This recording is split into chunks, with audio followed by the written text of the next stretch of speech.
Hello friends, welcome to my channel jungle GK class. आज की इस वीडियो में हम देखने वाले हैं इंडियन कोस्ट गार्ड की तरफ से एक नया वैकेंसी निकाला गया है जो नाविक यांत्रिकी रिक्रूटमेंट 2025 निकाला गया है, जिसका एडवर्टाइजमेंट नंबर CGEPT 01/2026 एंड 02/2026 है। तो आज की इस वीडियो में हम इस पोस्ट से रिलेटेड जितनी भी महत्वपूर्ण जानकारी हैं उन सभी जानकारी को आज की इस वीडियो में हम डिस्कस करने वाले हैं।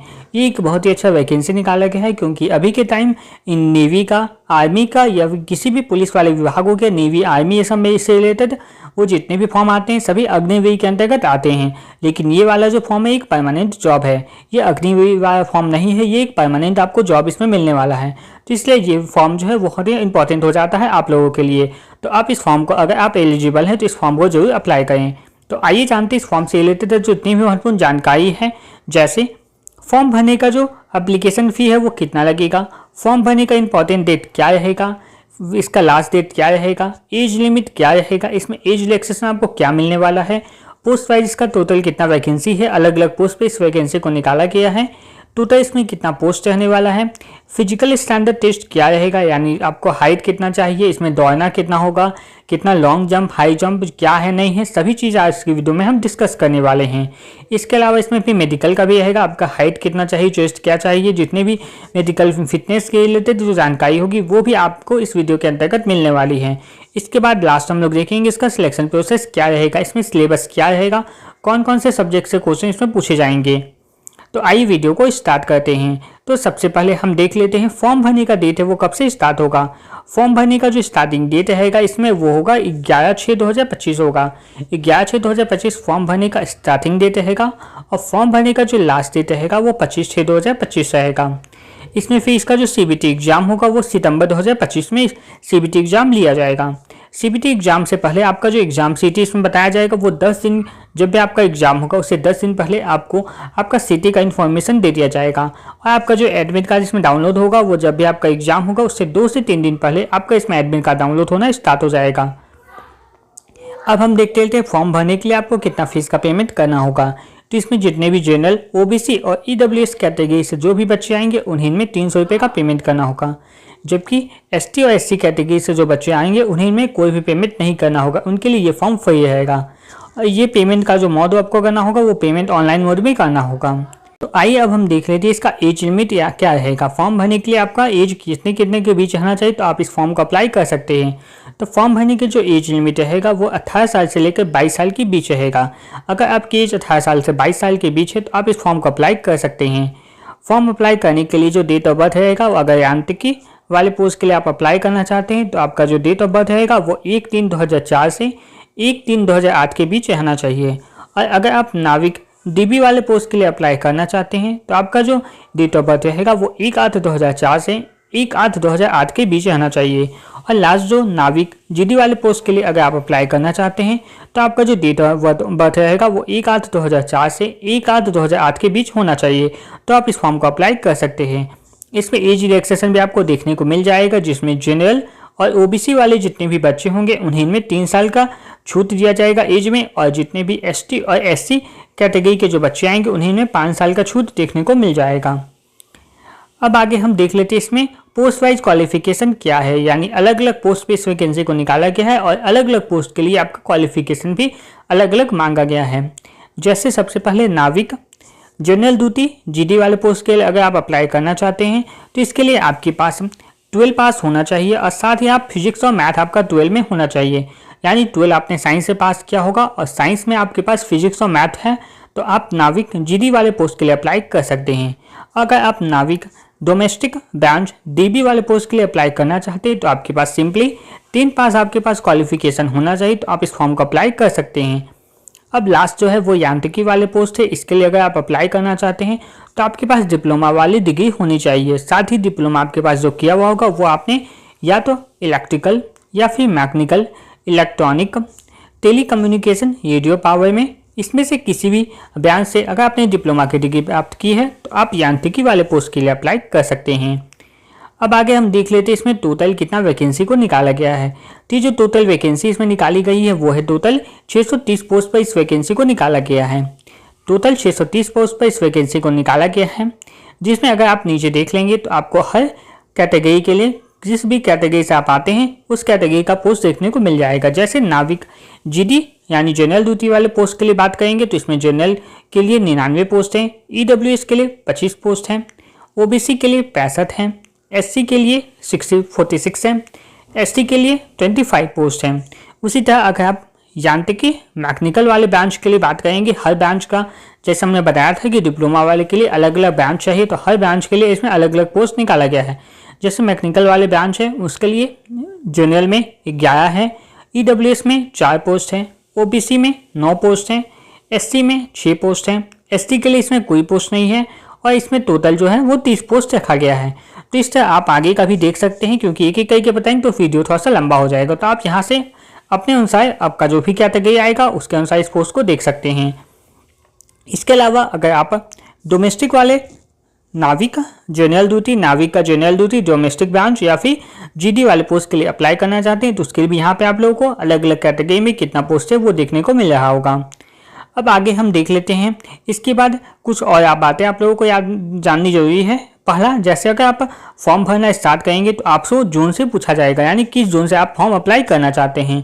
तो आप यहाँ पे देख सकते हैं, जैसे नॉर्थ अगर जोन से आप अप्लाई करना चाहते हैं तो आपका जो जॉब होगा वो जम्मू कश्मीर, लद्दाख, दिल्ली, हरियाणा, पंजाब, उत्तर प्रदेश, हिमाचल प्रदेश, उत्तराखंड और चंडीगढ़, इनमें से जो भी है वो अगर आप नॉर्थ वाले जोन को अगर आप सिलेक्ट करते हैं तो इनमें से जो भी राज्य हैं उस राज्य में आपका इसमें जॉब लगने वाला है। उसी तरह अगर आप वेस्ट जोन से अप्लाई करते हैं, आप जिस भी जोन से अप्लाई करेंगे, अगर वेस्ट जोन से अप्लाई करते हैं तो यहाँ पे आप लोगों को गुजरात, राजस्थान, महाराष्ट्र, गोवा, दादरा नगर हवेली, दमन और दीव, ये सारे राज्य आप लोगों को इसमें देखने को मिलेंगे। तो इसी तरह अगर आप ईस्ट जोन से अप्लाई करना चाहते हैं तो इस जोन के लिए भी यहाँ पे अलग अलग राज्य दिखाया गया है जिससे आप फॉर्म अप्लाई कर सकते हैं। यानी फॉर्म भरने के बाद अगर आपका जो सिलेक्शन हो जाता है इसमें तो आपको जो जॉब मिलेगा वो इन्हीं जोन में आपको मिलने वाला है। उसी तरह अगर आप साउथ जोन से अप्लाई करते हैं फॉर्म का तो आप आंध्र प्रदेश, ईपी, तेलंगाना, अंडमान निकोबार, तमिलनाडु, पुडुचेरी, केरल, कर्नाटका और लक्षद्वीप, इन वाले जोन हैं उसमें आप इसमें अगर साउथ जोन से आप अप्लाई करते हैं तो इन सारे राज्यों में आप लोगों को जॉब इसमें लगने वाला है। अब आगे हम देख लेते हैं इसका फिजिकल एलिजिबिलिटी टेस्ट क्या होगा। तो फिजिकल एलिजिबिलिटी टेस्ट जो होगा वो इसमें रेस जो आपका रनिंग होगा वो 1.6 किलोमीटर होगा 7 मिनट के अंतर्गत, यानी 1.6 किलोमीटर का इसमें दौड़ होगा जो 7 मिनट में आपको कंप्लीट करना होगा। इसके बाद आपका शॉर्ट पुशअप होगा जो 20 होगा, फिर पुशअप होगा जो 10 आपको करना होगा और हाइट इसमें आपका जो रखा गया है वो 157 सेंटीमीटर रखा गया है। तो ये आपका फिजिकल एलिजिबिलिटी टेस्ट हो गया। इस फिजिकल में टेस्ट में अगर आप रेस क्या रहेगा आपका, इसमें शॉर्ट पुशअप क्या रहेगा, हाइट आपका क्या रहेगा, वो सब यहाँ पे आप लोगों को देखने को मिल गया होगा। अब एक और जरूरी बात जो आपको जानना जरूरी है, ऊपर मैंने 3 तरह का जो टेस्ट बोला था। जैसे पहला हमने बोला था कि इसमें आपका रनिंग जो है शॉर्ट पुशअप का होगा, ये तीनों जो पोस्ट होगा, ये तीनों जो आपका टेस्ट होंगे वो आपका विदाउट कोई भी ब्रेक के बिना होगा। यानी जब आप पहला एग्जाम को क्रैक कर जाते हैं और आपका फिजिकल होगा तो ये जो जितने भी तीनों जो टेस्ट होंगे आपके वो एक साथ कंटिन्यू ही होंगे, इसमें कि आपको कोई भी ब्रेक नहीं दिया जाएगा और अगर आप ब्रेक ले लेते हैं तो इसमें आप फेल हो जाएंगे। तो इसलिए आप उसी तरह से प्रैक्टिस करके जाएं ताकि आप तीनों जो टेस्ट है वो लगातार कंटिन्यू पास कर सकें। अब इसके बाद मेडिकल आपका क्या होगा इसमें, तो उसको भी देख लेते हैं।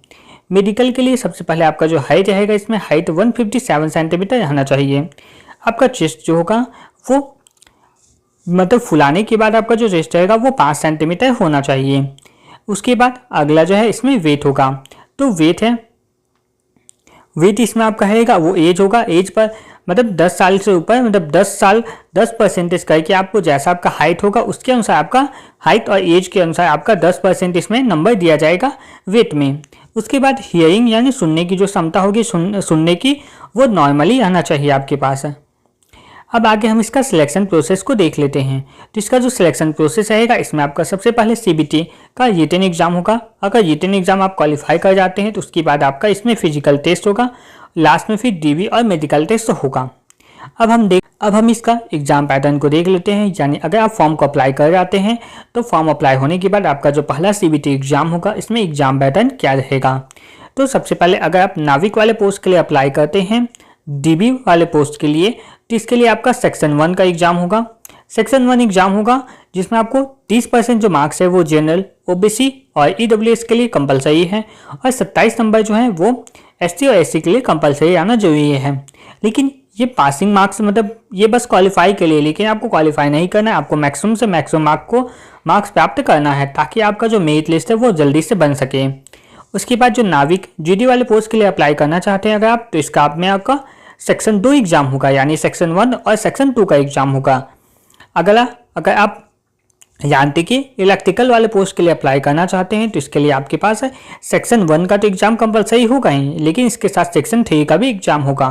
और अगर आप यांत्रिकी इलेक्ट्रॉनिक वाले फॉर्म के लिए अप्लाई करते हैं तो इसके लिए आपके पास सेक्शन 1 और सेक्शन 4 का एग्जाम होगा। अब लास्ट, अगर यांत्रिकी मैकेनिकल के लिए आप अप्लाई करते हैं इस वाले पोस्ट के लिए, तो आपका सेक्शन 1 और सेक्शन 5 वाले पोस्ट है, इसके लिए आपका एग्जाम होने वाला है। यहाँ पे आपको थोड़ा सा कन्फ्यूजन लग रहा होगा। मैंने जैसे बताया था कि सबसे पहले यहाँ पे सेक्शन 1 है जो नाविक डीबी वाले पोस्ट के लिए, लेकिन जीडी वाले पोस्ट के लिए यहाँ पे सेक्शन 1 और 2 दिखाया होगा। यहाँ पे अगर यांत्रिकी इलेक्ट्रिकल के लिए आपने अप्लाई किया तो सेक्शन 1 और 3 मैंने बताया, फिर यांत्रिकी 1 और 4 मैंने बताया। तो यहाँ पे आप लोगों को ये चीज़ पता नहीं चला क्योंकि जो 1, 2, 3, 4 और 5 ये है वो अलग अलग एग्जाम का पैटर्न है। पहला जो सेक्शन होगा वो सभी के लिए सेम होगा, लेकिन नेक्स्ट जो CBT 2 एग्जाम होगा वो सभी के लिए अलग हो जाएगा, अलग अलग पोस्ट के लिए। तो यहाँ पे आप लोगों को नीचे अब देखिएगा तो आपको थोड़ा सा और क्लियर हो जाएगा। आपने जो भी फॉर्म के लिए अप्लाई किया होगा, जो भी पोस्ट के लिए, वहाँ का एग्जाम आपने देख लिया होगा कि मेरा सेक्शन 1 में है और सेक्शन 1 के साथ मेरा 2 है, 3 है, 4 है, क्या है आपने देख लिया होगा। तो अगर आपसे का जो सेक्शन 1 का जो एग्जाम होगा इसमें आपको 7 नंबर का आपका एग्जाम होगा, 45 नंबर आपका 45 मिनट का इसमें समय दिया जाएगा और टोटल इसमें 7 क्वेश्चन पूछे जाएंगे।